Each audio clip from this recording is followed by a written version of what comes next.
យ៉ាងម៉េចហើយដើរលេងរួចហើយណែបងឲ្យចូលមកទៅណា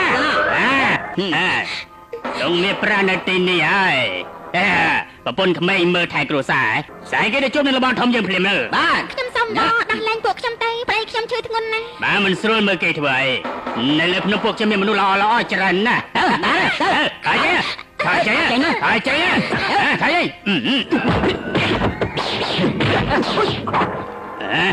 យើងនឹងសម្លាប់ឯចោលហើយកុំសម្លាប់គេស្អីក៏ខ្ញុំធ្វើតាមលោកដែរបាទសម្លាប់គេសម្លាប់ខ្ញុំទៅ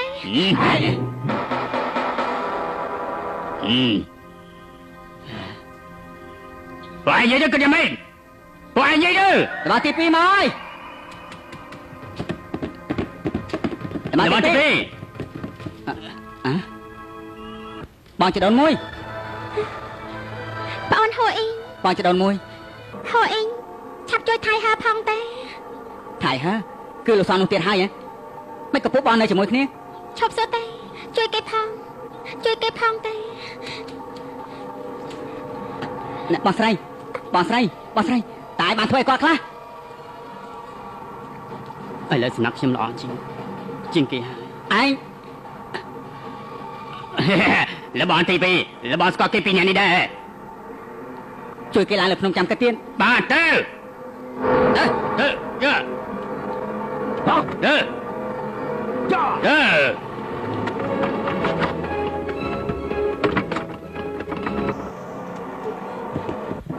អូនដាក់បងចាស់ទៅយ៉ាងនេះមិនល្អមើលទេ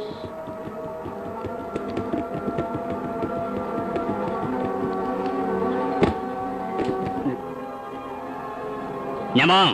បងមើលមកដល់កន្លែងនេះហើយចោលណាស់តែមែនទេ